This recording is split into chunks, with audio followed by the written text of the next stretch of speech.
ओम नमो भगवते वासुदेवाय।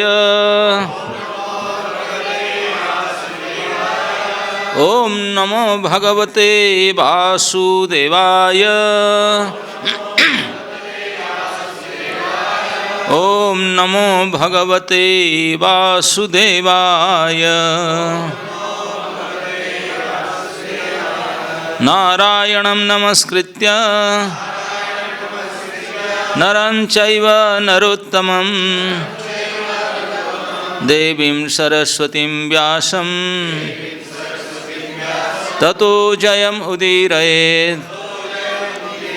कृष्णाय वासुदेवाय देवकी नंदनाय च नंदगोपकुमाराय गोविंदाय नमो नमः। आज हम श्रीमद्भागवत महापुराण के सप्तम स्कंद के 10वें अध्याय के 10 नंबर श्लोक। ओम नमो भगवते तुभ्यं पुरुषाय महात्मने हरये अद्भुत सिंहाय ब्रह्मणे परमात्मने। शब्दार्थ। ओम हे भगवान नमः, मैं सादर नमस्कार करता हूँ भगवते परम पुरुषों को, तुभ्यं तुम्हें, पुरुषाय परम पुरुषों को, महात्मने परमात्मा को, हरये भक्तों के समस्त दुखों को हरने वाले, अद्भुत सिंहाय आपके अद्भुत सिंह रूप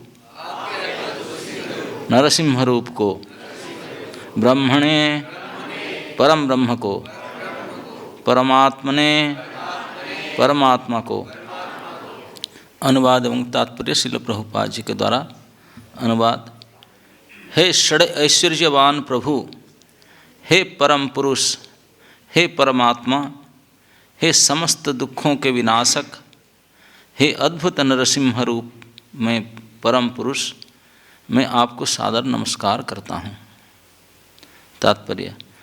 पिछले श्लोक में प्रहलाद महाराज ने बतलाया कि भक्त भगवत्व को प्राप्त कर सकता है, किंतु इसका अर्थ यह नहीं है कि वह अपने दास पद को खो देता है।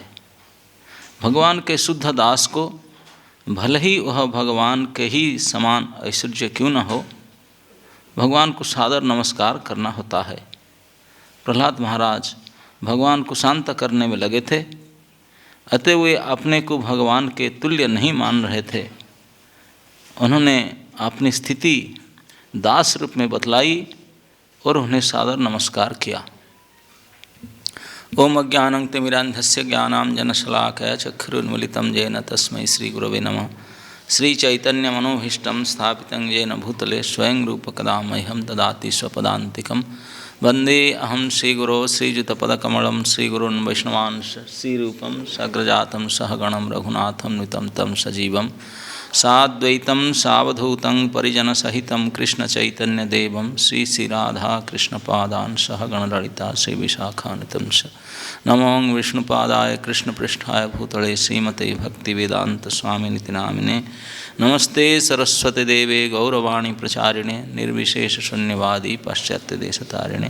जय श्री कृष्ण चैतन्य प्रभु नित्यानंद श्री अद्वैत गदाधर शिवासादि गौरभक्तवृंद। हरे कृष्ण कृष्ण कृष्ण हरे हरे, हरे राम राम राम हरे कृष्ण। तो जो आज पहली बार आए क्लास में, मैं भी खुद पहली बार आया हूँ इतने दिन के बाद, तो पूर्व प्रसंग बताना चाहिए। इस अध्याय में प्रहलाद महाराज ने जो 9वां अध्याय में स्तुति किए, उसके बाद में 10वां अध्याय में भगवान ने खुश होकर के प्रहलाद महाराज को कुछ वर देना चाहा। तो प्रहलाद महाराज ने भगवान की इसी वर देने के इच्छा को आदर तो किए, लेकिन बोले प्रभु मुझे वर अब क्या चाहिए, सबसे बड़ा वर तो मुझे मिल ही गया, जो ब्रह्मा शिव कवि दुर्लभ आपकी श्री अभय कर कमल मुझे स्पर्श मिला, आपके प्रेम मुझे प्राप्त हुआ, तो उससे बढ़कर मुझे और क्या वर चाहिए, मुझे और कुछ वर नहीं चाहिए, मैं तृप्त हूँ। नरसिंह भगवान बोले अरे कुछ ना कुछ तो ले लो, मैं आया हूँ वरदान में राजा हूँ, वरदराज हूँ, कुछ तो ले लो। तो कुछ लेने के लिए नाना प्रकार की भौतिक बोले जो चाहे ले लो, भुक्ति मुक्ति इंद्र पद, ये ब्रह्म पद, कोई बड़ा पद कोई ले लो। तो प्रहलाद महाराज बोले प्रभु इस प्रकार मैं आपके स्तुति किया, भक्ति किया, अगर उस लेन देन के ऊपर तो बिजनेसमैन हो जाएगा, सब वणिक, मैं व्यापारी नहीं हूँ, तो कृपया मुझे इस प्रकार प्रलोभन मत दिखाइए, मैं आपको स्तुति करके आपसे कुछ लूँ। बोले जो प्रभु से सेवा करके स्तुति करके प्रश्न करे, कुछ उसके बदले में कुछ चाहता है भौतिक लाभ, वो कभी भक्त नहीं हो सकता। और वो प्रभु भी अपने भक्तों से अपने बड़ाई पूजा प्रतिष्ठा चाह कर उसको देना चाहता है, वो प्रभु भी नहीं हो सकता। ये प्रभुपन और दासपन वृत्तिपन को उन्होंने नकार दिए। तो भगवान बोले अरे मेरा बदनाम होगा, कुछ तो लो, मैं आया देने के लिए तेरे सामने प्रकट हुआ हूँ। तो फिर भगवान बोले, नरसिंहदेव के ये बात सुन करके प्रहलाद महाराज बोले प्रभु अगर आप कुछ देने में तुले हुए हैं, कुछ देना चाहते, तो फिर मेरा एक ही मांग है आपसे, ना क्या, ना आप मुझे ये वरदान दीजिए ताकि मेरा हृदय में कुछ पाने की इच्छा ही खत्म हो जाए। हाँ, मेरे भगवान में काम, कोई इच्छा जो भोग प्राप्ति का, कुछ पोस्ट पोजीशन लाभ पूजा प्रतिष्ठा पाने की इच्छा ही उत्पन्न ही ना हो, वो खत्म हो जाए। हाँ, अद्भुत ही वर मांगे। और कहे कि अगर किसी का मन में ये जो सो काम भोग आदि जो इच्छा है, यही इच्छा ही मूल कारण है जावतीय धर्म, जावतीय सब अच्छे गुण को नष्ट करने वाले, सब नष्ट कर देगा, विनाश करने वाले हैं। ये कामना ही सबके मूल विनाशक बीज है। तो इसलिए मेरे हृदय में ना आए। जब इस प्रकार बोले, और यहाँ तक भी कहे कि कोई भक्त के हृदय में अपने भजन के प्रयास से अगर इस काम विनाश हो जाए, किसी प्राप्ति की इच्छा, भोग प्राप्ति की इच्छा समूल नाश हो जाए, किसी प्रकार के इंद्रिय सुख नहीं चाहता है, तो वो भगवान के तुल्य बन जाता है, भगवत तत्व भगवानमय प्राप्त हो जाता है वो भगवान की कृपा से भगवत गुण को भगवत धर्म में धर्मित हो जाता है। तो आज के श्लोक में ऐसे मानो नरसिंह भगवान कहेंगे, अरे प्रहलाद तू बड़ी बड़ी बात करता है, मेरा सायुज्य आदि मुक्ति को बड़े बड़े महात्मा परम पुरुष मुनिगण, आत्माराम मुनिगण भी उसको प्रशंसा करते हैं, और आप एक छोटा सा असुर बालक हो, पढ़े लिखे भी नहीं हो, तो मास्टर लोग तूने स्कूल से रस्टिकेट कर दिए थे, नाम कहे तूने, तो इतने कटाक्षा कर रहा है, मेरे दान को मुक्ति को ऐसे क्रिटिसाइज करता है तूने। इस प्रकार के उक्ति मानो भगवत उक्ति होगा, तो इस बारे में प्रहलाद महाराज भगवान के सामने और क्या कहेंगे। आपने एक उदास के रूप में पराजित मान करके इस श्लोक को कहते हैं अंत में, बस इसी इति करते हैं, बोले प्रभु बस मैं और कुछ और कहना नहीं चाहता हूँ, मैं आपको कुल प्रणाम करना चाहता हूँ, आप जो करना है कीजिए, मैं तो बस आपके साथ नहीं।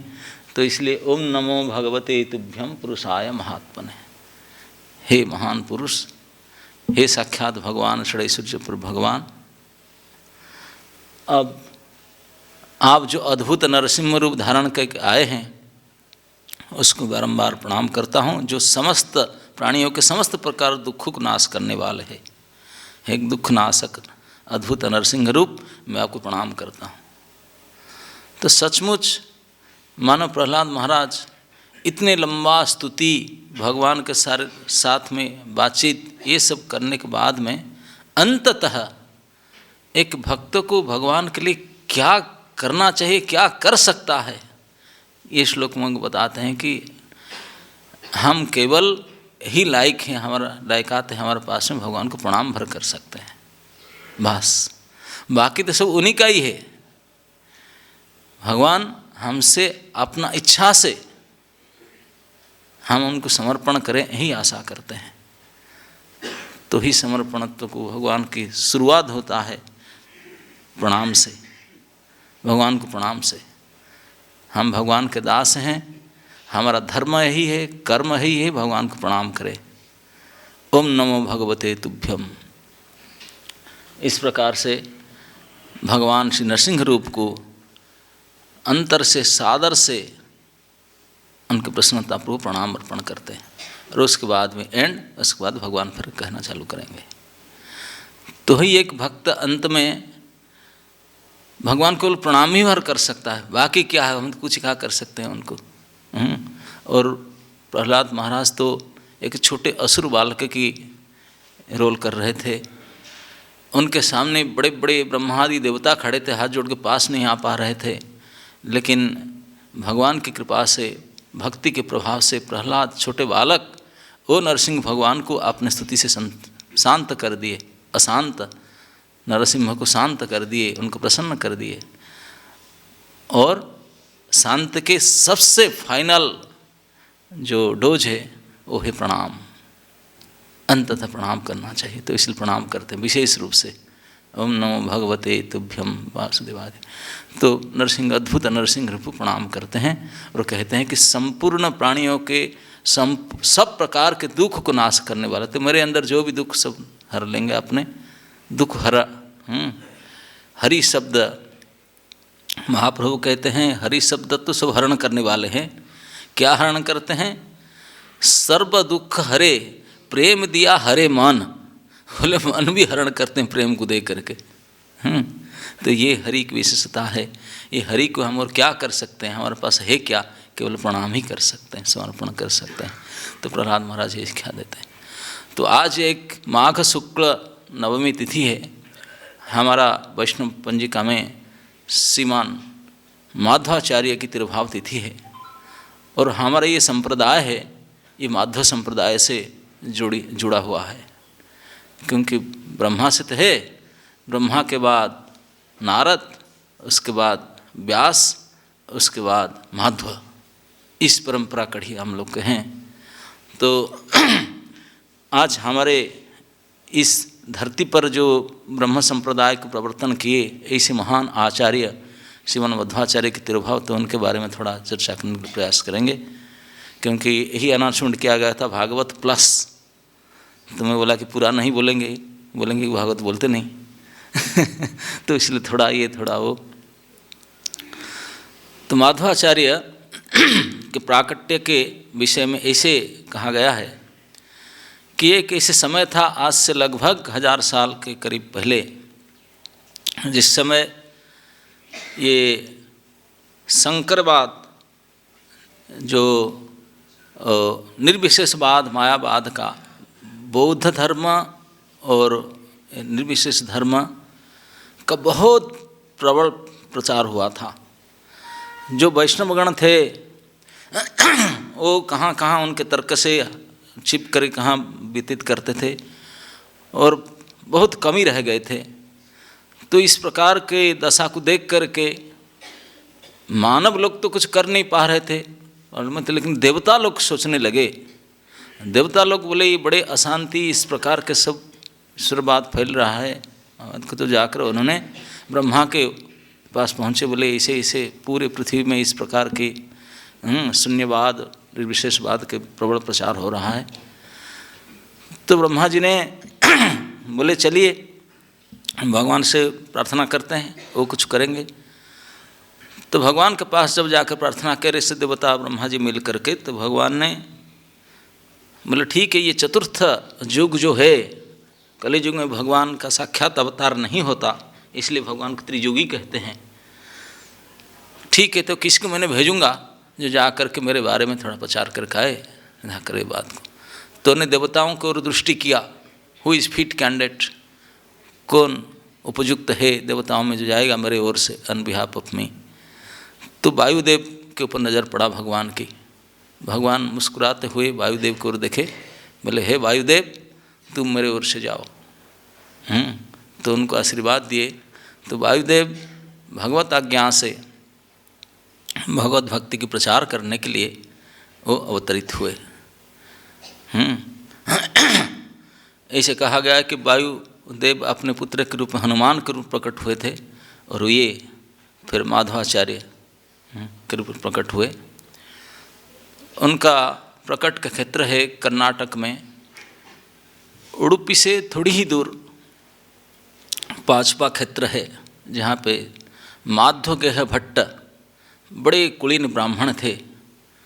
उनके वेदवती उनके माँ उनके पत्नी के नाम थी। तो इस क्षेत्र में उन्होंने प्रकट हुए। प्रकट होते समय में ही सभी शुभ लक्षण प्रकटित हुआ था, क्योंकि तो साक्षात वायुदेव उनको मुख्य प्राण कहते हैं। वायु वही है हमारा समस्त प्राणियों के बीच में जो प्राण के रूप में जो प्राण वायु है, वही मुख्य प्राण। तो वही माधवाचार्य के रूप में प्रकट हुए, सब शुभ लक्षण होकर के, और चंद्रकला के समान बढ़ने लगे। उनके पिता माता ने अनेक अनंतेश्वर की पूजा करके, बहुत भगवान शंकर की पूजा करके, प्रार्थना करके उनको प्राप्त किए थे।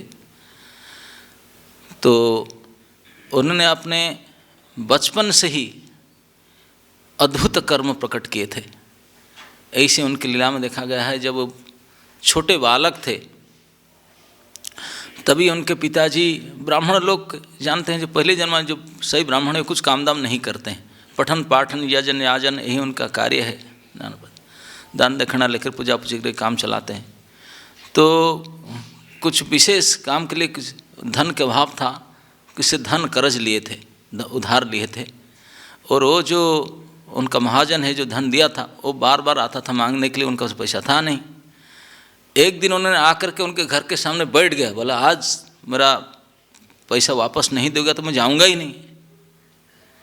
अब उनके पिताजी चिंता में पड़ गए, बोले क्या करूं, घर से निकल पाए। तो इसी अवस्था में, इस प्रकार अवस्था में ये छोटे बालक थे। उनका नाम बालक अवस्था में नाम था वासुदेव, उनका नामकरण वासुदेव के रूप ब्राह्मण ने किए थे। तो वासुदेव ने आपको देखा, महाजन बैठा, बोला क्या मैं जाऊंगा नहीं, आज फास्टिंग करूँगा, मेरे पैसा वापस दो नहीं। तो उनके घर के सामने एक इमली के पेड़ था, कुछ इमली लेकर के उन्होंने कही थी, इमली के बीज कुछ पड़ा हुआ था। तो इमली के बीज, एक मुट्ठी इमली के बीज उठा कर दे दी, बोले ले लो। वो बोल रहा था ये बच्चा है क्या ऐसे कह रहा है, बोले लो। तो उन्होंने उसको लिया, उसको देखा इमली के बीज नहीं था, वो तो स्वर्ण मोहर था, सोने की मोहर था। वो तो बोला मैं तो जितना दिया हूँ उसके कई गुना ज़्यादा ही है। बोले तुम ले जाओ, बोला हाँ ले जाओ, आपका ब्याज अगर मिल करके चक्रवर्ती में जितना होगा उससे भी ज़्यादा देता हूँ, लेके जाओ उसमें एक मुट्ठी। तो इसके बाद में वो प्रसन्न होकर गया। उनके पिताजी आए और बोले मुझे मिल गया जितना मैं चाहता था, आपसे शुद्ध मूल्य मिला के उससे भी ज़्यादा मिल गया। कैसे दे दिया, उन्होंने दे दिया। वो कहाँ से लाया, वो बोला मैं उठा के दे दिया, सूख रहा था इमली के बीज भी उठा के दे दिया। तो ऐसे जब उन्होंने पढ़ने जाते थे तो उनको जो टीचर पढ़ाते थे तो उनको क्या पढ़ाएंगे, जो भी पढ़ाते थे वो पढ़ने थे तुरंत ही उसको बोलते थे, याद कर लेते थे।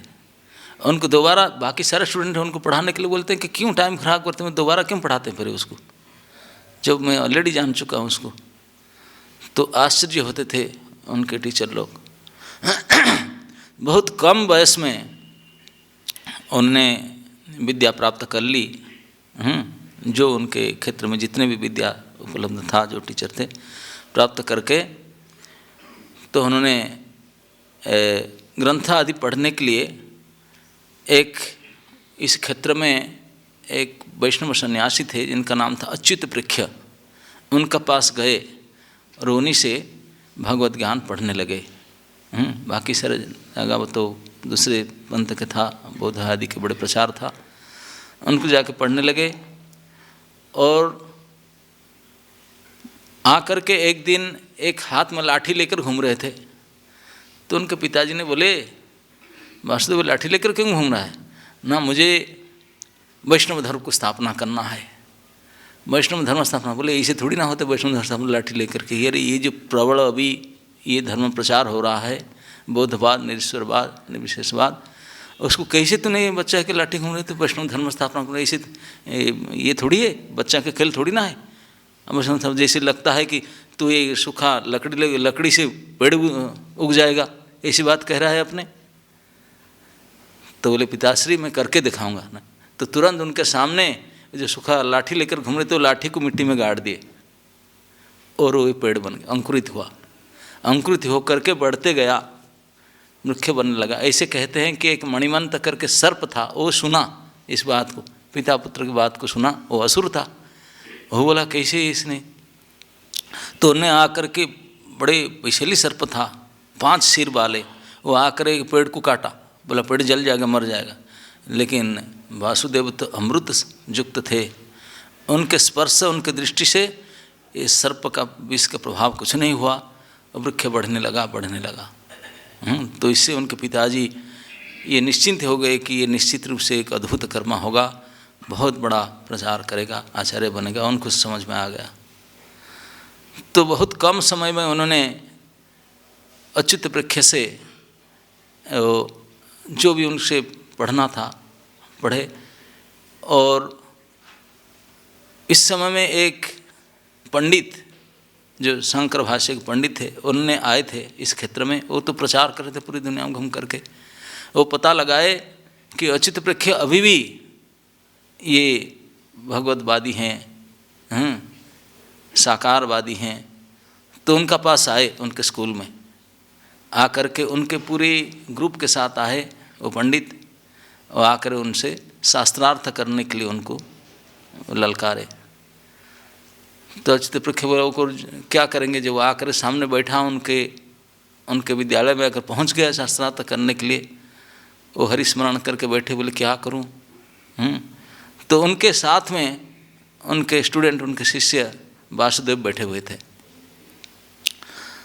तो जो उन्होंने जो इस युक्ति शुरू हुआ शास्त्रार्थ, ऐसे कहते हैं कि आसपास के गांव से हजारों संख्या में लोग आए देखने के लिए, क्योंकि इसको बहुत सम्मान करते थे अच्युत वृक्ष को, यहाँ क्षेत्र के लोग, उस उड़पी क्षेत्र में। और वो महान पंडित था। तो उन्होंने अपने ग्रुप के साथ जब आया, शास्त्रार्थ करने बैठे, उन्होंने 3 दिन तक अपने मत की स्थापना किया। बड़े पंडित्य से उन्होंने स्थापना किया। और जितने भी लोग सुन रहे थे और पंडित थे, बड़े चकित हो गए उनके इस वर्चस्व को देख करके। लेकिन उसके बाद में अच्युत वृक्ष कुछ बोलने से पहले उनके स्टूडेंट, कम उम्र वाले वासुदेव ने, उन्होंने गुरु से बोले, गुरु जी मैं पहले ना। वो तो बोले कि मैं तो चाहता था कि आप ही बोलो। बोले उनसे आशीर्वाद लेकर के उन्होंने बोलना शुरू किए। और एक एक करके 3 दिन तक जितने मत उन्होंने स्थापना किए थे, सारे मत को खंडित किए, सारे मत को खंडित किए। और ऐसे शास्त्र प्रमाण के द्वारा उन्होंने अपने मत को स्थापना किए कि बिल्कुल निरुत्तर रहे वो पंडित, उनको परास्त किए थे। तो उसी से वासुदेव की महिमा इस क्षेत्र में बहुत प्रचारित हुआ। और कुछ ही दिन के बाद में उन्होंने संन्यास लेने के लिए विचार किए। अपने पिताजी की जाकर बोले, और पिताजी के एक पुत्र वो नहीं चाहते थे। उन्होंने बोले कि नहीं, ये उम्र नहीं है, अभी घर में रह कर के प्रचार प्रसार जो भी करना है करो, अब जब उम्र हो जाएगा तभी लेकर जाना। तो उन्होंने बहुत रिक्वेस्ट किए। रिक्वेस्ट करते समय उनको प्रणाम किए। बोले बेटा मैं तुझे प्रणाम करता हूँ, तो प्लीज़ ऐसा मत कर, हमको छोड़कर मत जा, हमें वृद्ध होने जा रहे हैं, तो अभी बिल्कुल बालक अवस्था तो हमको छोड़कर मत जा। जैसे उनके पिता ने उनको प्रणाम किए, रिक्वेस्ट किए, तो माधवाचार्य बोले पिताश्री आप तो मुझे मना तो कर रहे हैं कि मैं संन्यास लेने के लिए, लेकिन कार्य करते हैं कि जैसे मैं सन्यासी हूँ। बोले वो कैसे? बोले किसी परिवार में किसी वयस्क व्यक्ति जो गुरुजन व्यक्ति वो नीच व्यक्ति को प्रणाम करते नहीं हैं, कभी नहीं करते हैं। तभी करते हैं जब ये सन्यासी हो। ये सन्यास ले लिया हो तो प्रणाम्य है, नहीं तो प्रणाम में योग्य नहीं है। बोले आप मेरे पिता है, मैं आपके पुत्र हूँ, छोटे हूँ उम्र में, हर प्रकार से संबंध, आप मुझे प्रणाम करते हैं इसका मतलब मैं सन्यासी हो गया क्या? अब मुझे सन्यासी कर चुके हैं अपने, मुझे तो जाना ही पड़ेगा, मैं क्या करूँ? आपने अपने कार्य से प्रमाणित कर दिए इस प्रकार करके। अब पिताजी फंस गए और क्या करें। तो फिर माता जी के बोले वो भी बड़े दुखी हुए, तो उनको भी समझाए, उनको समझा करके बहुत कम उम्र में उन्होंने जाके अच्युत प्रख्या से संन्यास लिए। संन्यास ले करके और प्रचार प्रसार में किए, अनेक प्रकार के बाधा विघ्न के साथ कई प्रकार के लोग, क्योंकि तभी बौद्ध मत और शंकर मत के बहुत प्रबलता था, तो हर प्रकार से लोग उनको रोकना चाहते थे, उनका प्रचार को। बहुत बड़े षड्यंत्र उनका विरुद्ध में चला, लेकिन उन कुछ नहीं बिगाड़ पाए उनके। ये सब को स्वयं वायु थे, महाबलशाली थे, तो सबको दमन करते हुए उन्होंने अनेक शिष्य स्वीकार किए। अनेक लोग बड़े बड़े उनके प्रभाव से, उनके वक्तव्य, उनके पांडित्य से उनके प्रति समर्पित हुए। तो फिर उन्होंने बोले कि मुझे जो भाष्य लिखे थे उन्होंने गीता के ऊपर, तो गीता के भाष्य के ऊपर बोले मैं लेकर जाऊंगा, व्यासदेव जी से उसको कन्फर्म कराऊंगा। बद्रीनाथ की यात्रा में निकले, कर्नाटक से पैदल में जाना है बद्रीनाथ, तो उनके साथ में कुछ ही शिष्य थे उनके, तो उनको लेकर के साथ में उन्होंने चलते चलते कई महीने लगे होंगे चल करके। तभी ज़माने में, आजकल स्थिति में इतने एडवांस्ड एज में कोई बद्रीनाथ जाते हैं, आप लोग में से कोई गए होंगे, जाते समय में भी इतने लगता है कि और फिर वापस आएंगे कि नहीं पता नहीं। सचमुच नारायण का स्मरण होता है जाते समय में, और पहुंचने के बाद क्या होगा। तो उस ज़माने में तो कोई बद्रीनाथ जाता था तो बद्रीनाथ जाने के विचार किया, वो जीते जी श्राद्ध कर देता था अपना, क्योंकि आशा नहीं था वापस आऊँगा, भाई पहले से करके जाता हूँ आशा छोड़ करके। तो लेकिन उन्होंने गए, उनके साथ उनके कुछ सेवक भी गए थे, पैदल में गए बद्रीनाथ क्षेत्र, इतने द्रुह बद्री क्षेत्र को जाकर पहुँचे नारायण दर्शन के। और कहते हैं कि वहाँ 48 दिन तक बद्री नारायण के गर्भगृह में रहे। तभी जमाने में 48 दिन का फास्टिंग करके मौन व्रत से वहाँ रहे। उसके बाद उनको दर्शन हुआ, उनके साथ बोले मैं जा रहा हूँ व्यास देवी से मिलने के लिए। हम लोग आजकल बद्रीनाथ जाते हैं, जहाँ पर अलकनंदा के तट पर जो बद्री मंदिर है वहीं जाते हैं, और थोड़े ऊपर एक व्यास गुफा, गणेश गुफा है, छोटा बना हुआ है, बस गुफा पत्थर में बना हुआ, कुछ है ही नहीं। जो शास्त्र में वर्णन होता है, जो सम्यप्रास आश्रम सरस्वती नदी के तट पर अभी भी व्यासदेव मौजूद है वहाँ, क्योंकि सप्त चिरंजीवी से एक है, वो कल्प तक रहेंगे, और उनके साथ अनेक और ऋषि मुनि भी रहते हैं उस आश्रम में। तो हम तो उसको कभी देखे ही नहीं, इतने सुंदर, वहाँ कोई पेड़ पौधा भी होता नहीं ज़्यादा, बर्फ़ गिरता रहता, लेकिन इतने सुंदर वन। बद्री माने बरबुख्य, बेर का होता ना, बेर के फल, बेर के, और यहाँ बेर फिर कुछ ही नहीं है, पेड़ ही नहीं है, पता नहीं कुछ उसका और अर्थ होगा, जो भी हो। लेकिन वो उन्होंने उनके सेवकों को छोड़े, बोले मैं जा रहा हूँ व्यास। कहा ना आप लोग नहीं जा सकते, और उत्तर दिशा को गए, वो तो वायु थे, वहाँ से जंप किए, जंप करके चढ़ गए हिमालय के ऊपर, कहाँ गए पता नहीं। और उन्होंने वेट किए, गुरुजी आए करके, आए नहीं, वापस आ गए। बोले पता नहीं गुरुजी कहाँ चले गए, किसी को नहीं पता कहाँ चले गए।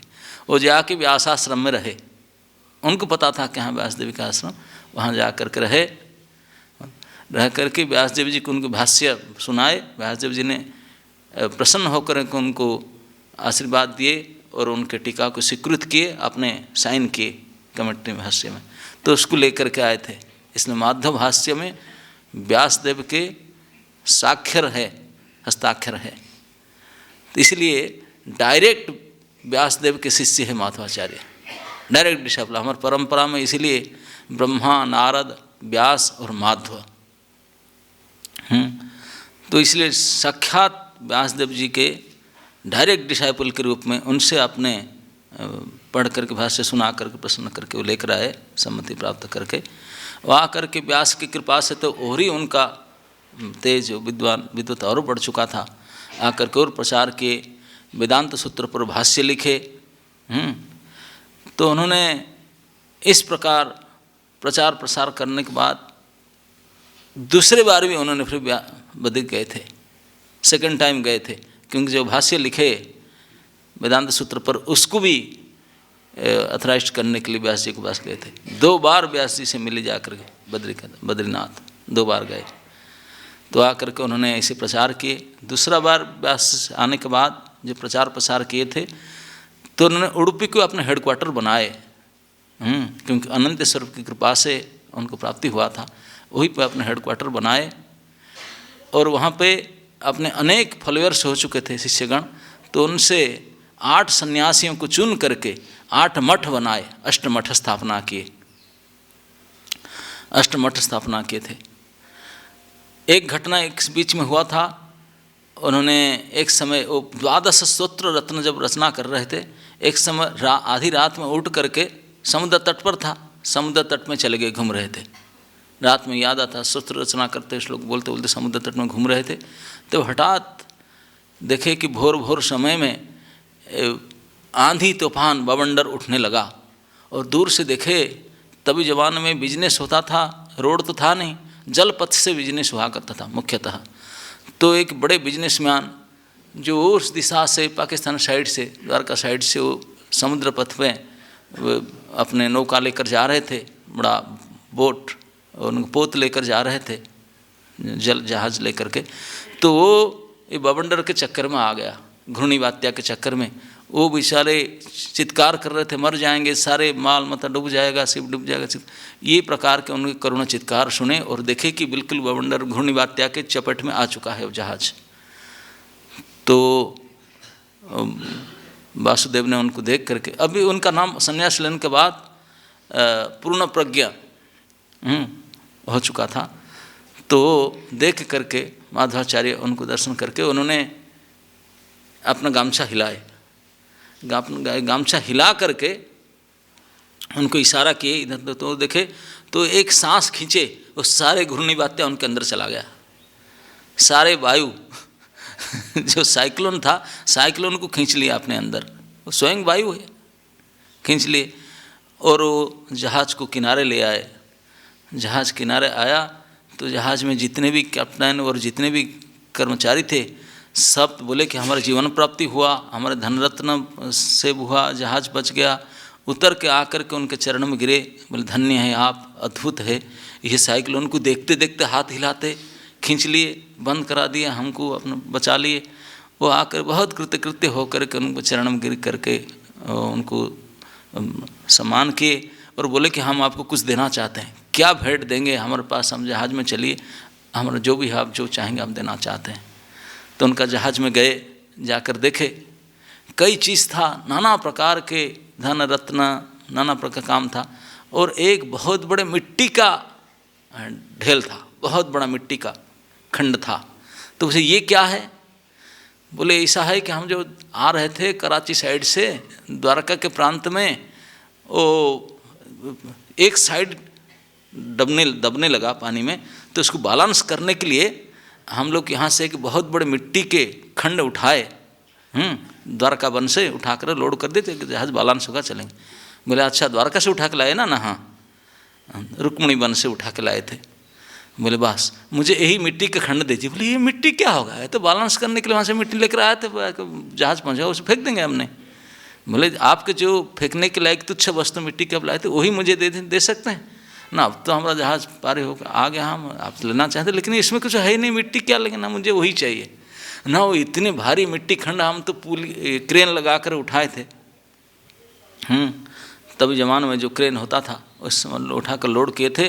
और तब 50-100 आदमी चाहिए, उसको उठा नहीं सकते, फिर पुली लाना पड़ेगा, पुली उठाना पड़ेगा। बोले नहीं नहीं आप चिंता मत करो, आप मुझे परमिशन दीजिए कि मैं इसको लो आपका कुछ ना ना, मिट्टी लेने में हमारा क्या पड़ जाए, ले जाइए अब लेना है तो। लेकिन कितने लोग बुलाना, कोई लोग बुलाना नहीं पड़ेगा।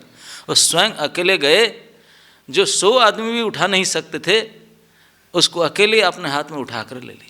विशाल मूर्ति का खंड, मिट्टी खंड को उठा लिए, क्योंकि वो जानते थे मिट्टी क्या है। जब उनको पता चला द्वारका वन से लाए थे, वही गोपी चंदन के विशाल खंड था। उसको उठा करके लेकर आए, आश्चर्य को सब देख रहे थे। लेकर के गोद में लेकर आए और समुद्र किनारे वो उससे मिट्टी उठा कर ला रहे थे। एक खंड टूट के गिरा, एक खंड टूट के गिरा तो उसमें ऐसे एक विग्रह निकला। वो श्री बलराम जी के विग्रह था। और श्री बलराम जी के इस विग्रह को वहीं जहाँ पर गिरे वहीं स्थापना किए। बोले आप यहीं समुद्र किनारे अपने प्रकट है, तो वहीं उनको स्थापना किए।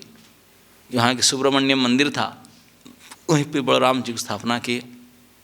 और बाकी जो बचा हुआ खंड को वो फिर लेकर के उठा करके अपने मठ के स्थान पर वहाँ लेकर के, यहाँ ब्रह्म सरोवर था, ब्रह्म सरोवर में वो डाले तो मिट्टी मेल्ट हो गया। तो उसके अंदर और एक मूर्ति निकला, क्योंकि कृष्ण बलराम के दोनों के विग्रह था, तो कृष्ण मूर्ति निकला बाल कृष्ण के रूप। वो विग्रह को जो प्राप्त किए मिट्टी के अंदर से, तो उनको उन्होंने स्थापना की। ये 8 मठों के बीच में मध्य स्थान में, तो इस अत्यंत सुंदर कृष्ण के बाल मूर्ति को, बाल रूप को उन्हें स्थापना की, जो विग्रह प्राप्त हुए। इस मूर्तिका के बारे में किंवदंती इस प्रकार है कि ये मिट्टी के अंदर कैसे आया, कि उनको पता था मध्वाचार्य को, भगवत के पास।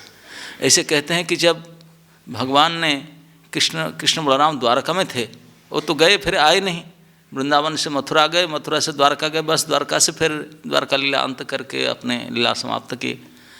तो एक समय जब द्वारका से सारे द्वारकावासी कुरुक्षेत्र में, जो पहले कुरुक्षेत्र में सूर्य ग्रहण के समय आए थे स्नान करने के लिए, उस समय ब्रज से भी सारे गोप गोपियाँ सब लोग गए थे ब्रजवासी। उनको स्नान करने का कोई मतलब नहीं था, उनको भेंट होंगे कृष्ण बलराम, इसी आशा लेकर के वो गए थे ब्रजवासी। तो भेंट हुआ था। यहाँ नंद जसोदा और गोपी गए थे। नंद जसोदा को अब राम कृष्ण मिले, कृष्ण बलराम बड़े दिन के बाद, और गोपियों से मिले। तो जसोदा की गोद में जाकर कृष्ण बैठ गए, और जसोदा के साथ कृष्ण का जिस प्रकार के वात्सल्य भाव दुग्ध झरने लगे, उसको देवकी पहली बार देखी। क्योंकि वो तो बेचारी जन्म हुआ तो उसी दिन रात तो ट्रांसफ़र हो गए थे, और बाद में भगवान के शैशव, उनके जो वात्सल्य भाव, जो शिशु लीला, बाल्य लीला, वो तो देवकी माता देखी नहीं, वो तो जेल में रही। तो पहली बार जसोदा और कृष्ण का जो वात्सल्य रस को उन्हें दर्शन किया वहीं पे कुरुक्षेत्र में। तो उनका मन में ये उत्कट भावना जागृत हो, हाय हाय मैं कितने अभागिनी हूँ, मेरे पुत्र का ये बाल स्वरूप लीला को मैं नहीं दर्शन कर पाया। जसोदा के प्रति कितना गाढ़ प्रेम है, क्या है, मेरे से तो ऐसा ही नहीं है। तो जो वापस गए, उनका मन में बड़ा लगा उसको। तो जिसे वापस गए द्वारका कुरुक्षेत्र से होकर के, तो एक दिन कृष्ण को बुलाकर बोला, बेटा एक बात मेरा मन में बहुत आशा है, आप पूरा करो ना। क्या माँ? बोलो ना, मैं उस दिन जो देखा जसोदा के साथ से तुम्हारा जो लीला, जो संबंध है, वो जो आप बाल रूप में एक बार देखना चाहता हूँ। मैं तो इसको वंचित रह गया, तो कृपा करके मुझे इस बाल रूप मुझे दिखाओ, मैं थोड़ा देखना चाहता हूँ। बड़ा अद्भुत था। तो माँ की इच्छा को पूरा करने के लिए कृष्ण भगवान ने और दोनों भाई ने बोले, हम दोनों तो एक साथ में रहते थे, कैसे नटखट करते थे बालकपन में रोहिणी और जसोदा के साथ। उनके नमूना प्रस्तुत करने के लिए माँ जो बोल रही है, तो बन गए भगवान। भगवान तो अपनी इच्छा से कुछ भी कर सकते, तो उन्होंने इस बाल रूप स्वीकार किए थे। माँ जसोदा दधि मंथन कर रही थी, और नटखट करके मटका तोड़ करके माँ से स्तनपान करके, और बिल्कुल हाथ में दधि मंथन दंड और रस्सी लेकर खड़े हैं, ऐसे नटखट बालक के रूप में। और माखन हुआ खाए, ऐसे दूध लगा हुआ है, दही दूध लगा हुआ, इस प्रकार इस प्रकार एक बालक, नटखट बालक के रूप में खड़े हैं। तो इसी रूप को जब भगवान ने देखा है माँ को, और माँ तो बिल्कुल मुग्ध चकित हो गई। केवल माँ नहीं देखी थी, बाकी सारे उनके रानियाँ थी, वो भी देख रहे थे। वो भी देखे, बोले रे हमारे पतिदेव अपने चाइल्डहुड में ऐसे ही थे, हम तो एल्बम देखे नहीं थे। जब पहले देखे तो उनके पतिदेव बचपन में ऐसे थे करके, तो इतने वो भी महान आकर्षित मुग्ध चकित हुए। तो उनमें श्रेष्ठ पाठ महिषी रुक्मिणी जी उस रूप को बोले क्षमा करें, मुझे इस विग्रह जो बाल स्वरूप देखा है मैं उसको सेवा करना चाहती हूँ। तो उन्होंने फिर बोले ठीक है। तो उनको रुक्मिणी देवी अपने सखियों से सेवा करती थी और बाकी बलराम के विग्रह भी जो थे उनको बलराम के सखियों सेवा करते थे रुक्मिणी वन में। तो इस प्रकार ये विग्रह में से प्रकट हुआ था, द्वारका वन में सेवित हो रहा था। और अंत में जब द्वारका समुद्र में जाता है और द्वारका लीला अंत होता है, तो अर्जुन जब गए थे तो उस विग्रह को ला करके रुक्मिणी वन में रख दिए थे। तो वही समुद्र किनारे रुक्मिणी वन का जो खंड था जहाँ से गोपीचंदन प्राप्त होता है, उनको नहीं पता था, वो तो मिट्टी के खंड करके लेकर आए थे। श्री माधवाचार्य भगवत कृपा से उनको ज्ञान था, उनके विग्रह प्राप्त हुआ था। तो ही भगवान के निज स्वरूप बाल स्वरूप विग्रह को उन्होंने वहाँ स्थापना किए। आज भी वो विग्रह पूजित हो रहा है इस उडुपी में। उसका नाम से प्रसिद्ध है कृष्ण, उडुपी कृष्ण के नाम में प्रसिद्ध है। आप लोग बहुत दर्शन किए होंगे, हाँ, नेट में भी दर्शन कर सकते हैं डाउनलोड करके। उडुपी कृष्ण प्रसिद्ध है। ये उडुपी कृष्ण इतने प्रभावशाली भगवान है, तो उनको तो बिल्कुल पूजा हो रहा है उनका। और भगवान श्री चैतन्य महाप्रभु जब भ्रमण करते करते उडुपी पहुँचे थे दाक्षिणात्य में, तो हाँ उनका तर्क हुआ था। वो तो वो तत्ववादी थे, लेकिन फिर भी उन्होंने बोले हमारे गुरु की हम फॉलो कर रहे हैं। बोले ठीक है। तो भगवान चैतन्य महाप्रभु ने माधवाचार्य के जो मतवाद था, यद्यपि तत्व के रूप में उसको ग्रहण के प्रेम था नहीं उसमें, लेकिन उनमें दो चीज़ चैतन्य महाप्रभु भी माधव संप्रदाय से ग्रहण किए, दो शिक्षा। एक तो है अद्वैतवाद का निरसन, अद्वैतवाद को खंडन, सीधा सीधा खंडन। उन्हें बड़े कट्टरवादी थे, क्योंकि वो थे अद्वैत मतलब एक। माधवाचार्य के चित्र देखेंगे, उनका परिचय यही से 2 अंगुली, बोले हम 2, इसलिए द्वैतवाद की प्रतिष्ठा की थे उन्होंने। द्वैतवाद, ये अद्वैत है द्वैत, स्ट्रेट फॉरवर्ड। आज भी उडुपी में जाएंगे, संध्या आरती के बाद उनका ये परंपरा रहा। उडुपी मंदिर के सामने उनके जो सन्यासी होंगे, मठ के पूजक जो सन्यासी जिसका पर्याय चलता होगा, वो बैठेंगे, कुछ लोग बैठेंगे, कुछ संस्कृत में कुछ वाद विवाद करते हैं, उनका परंपरा मेंटेन करते हैं। अद्वैतवाद खंडन ये महाप्रभु ने उनसे लिए थे। और दूसरा, कृष्ण विग्रह को सत्य मानना, कृष्ण विग्रह को सत्य विग्रह मान करके पूजा करना, ये जो विग्रह प्रति जो निष्ठा, पूजा निष्ठा, इस मत को ग्रहण किए थे महाप्रभु। ये 2 भाव लिए थे उनसे। तो इल्म बिल्कुल सत्य विग्रह करके उनको सेवा करते थे माधवाचार्य स्वयं। और उन्होंने, आज उनका तिरुभाव तिथि है, तो उनका तिरुभाव के विषय में थोड़ा चर्चा करना उचित है। जब उन्होंने अपने लीला स्मरण करने का समय आया, तो उन्होंने ये 8 मठ जो स्थापना किए थे, 8 मठ के जो सन्यासी हैं उनको सब बुलाए, ऋषिकेश तीर्थ आदि सबको बुला कर इकट्ठा करके एक एक विग्रह सभी को दिए, पूजित विग्रह। किसी को राम विग्रह है, किसी को, सबके एक एक उनके मठ का पूजित विग्रह दिए। बोले उनको आप सब पूजा करें। तो बोले गुरुजी हमारा के पूजा करने का योग्यता है? बोले योग्यता नहीं है, मैं देता क्यों? योग्यता है इसलिए मैं दिया, आप प्रैक्टिस करो। और पर्याय के अनुसार इस मुख्य विग्रह जिसको मैं स्थापना किया हूँ, उसी की सबको आप पूजा करेंगे, सभी को 2-2 साल 2-2 साल सबको पड़ेगा। 16 साल में एक बार पर्याय आता है, सबको 2-2 साल मिलता है। प्रचार, बाकी सब प्रचार करो, बाकी 2 साल पर्याय वहीं रह करके उनकी सेवा पूजा करो। तो अभी भी इसी प्रकार से बड़े भव्य रूप से उडुपी का पूजा होता है, डिटेल पूजा। जब भी जाए सुबह 4 बजे से लेकर के रात तक इतने विशेष रूप से पूजा। और उनके पूजा केवल सन्यासी ही करेंगे और नहीं कोई कर सकते, सन्यासी पूजा करेंगे। और उनका सन्यास कैसे होता है? सन्यास लेने से शिखा सूत्र त्याग, जनेऊ और शिखा कंठी ऐसे उतार देते हैं सन्यास करके। हम लोग अल्टर में जाएंगे तो जनेऊ पहन करके जाना पड़ेगा, नहीं तो कोई जाने नहीं देंगे। हैं तो जनेऊ संस्कार नहीं हुआ तो पवित्र पहना नहीं तो कैसे आ सकता अल्टर में? और उनका पवित्र पहना कैसे आ सकता अल्टर में? उसको निकालो।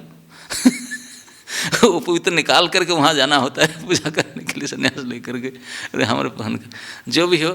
तो वहाँ प्रसिद्ध आज भी हैं, बड़े डिटेल भव्य रूप से पूजा करते हैं पर्याय के अनुसार।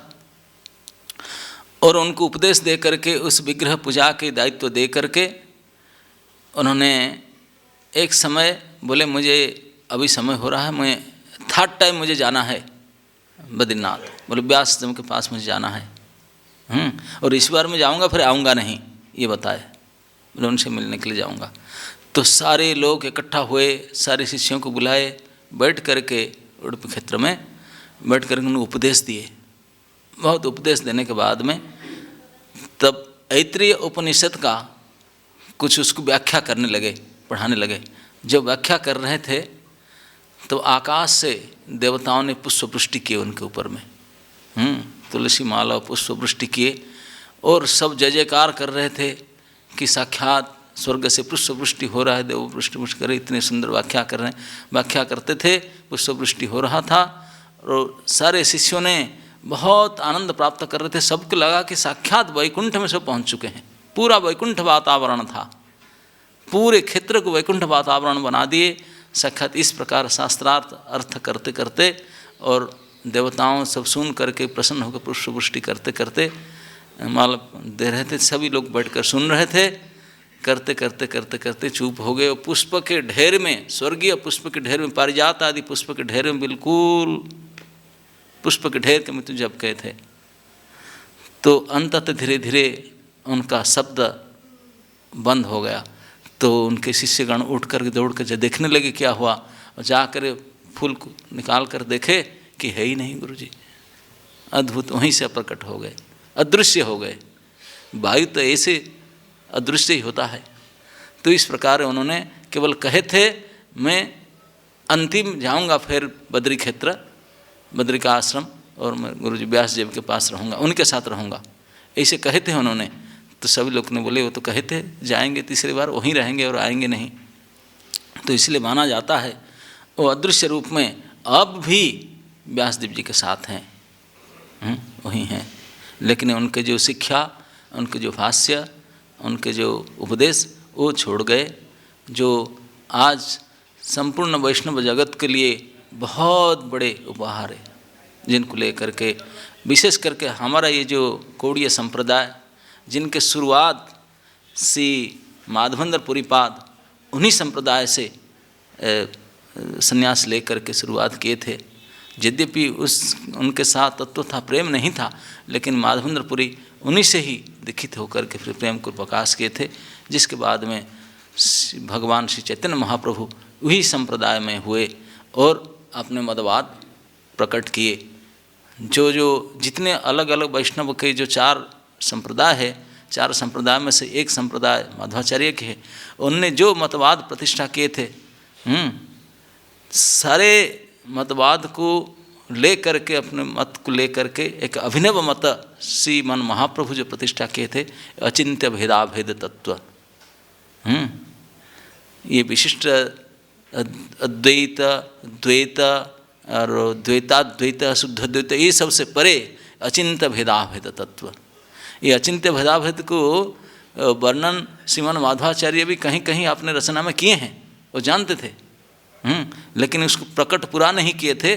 क्योंकि एक बार ऐसे वर्णन होता है कि महाप्रभु के प्रकट होने के 200-300 साल पहले श्री माधवाचार्य जब जा रहे थे तीर्थ भ्रमण में, और नवद्वीप गंगा किनारे होकर जा रहे थे, वहाँ भगवान चैतन्य महाप्रभु प्रकट हुए थे, उनको दर्शन दिए थे। दर्शन देकर उनको बोले थे यू आर डूइंग गुड, आप जाओ ये सब प्रचार करो, लेकिन मैं आपसे मत लेकर प्रचार करूँगा अचिंत्य भेदाभेद तत्व, तुम अभी इस बात को किसी को नहीं बताना, गुप्त रखना। श्री भक्ति विनोद ठाकुर ने अपने नवद्वीप परिक्रमा खंड में महात्मा ये बात को प्रकट किए हैं कि सारे आचार्य गए थे, सब आचार्यों को मिले थे महाप्रभु अपने प्रकट होने से पहले श्री माधवाचार्य को मिले थे। तो इस प्रकार हमारे संप्रदाय के मूल आचार्य माधवाचार्य, जिन्होंने ऐसे ही शास्त्र आलोचना करते करते देवताओं को प्रसन्न करते, देव पुष्प से ढेर के अंदर से अदृश्य होकर के अपने गुरु व्यासदेव जी के पास चले गए।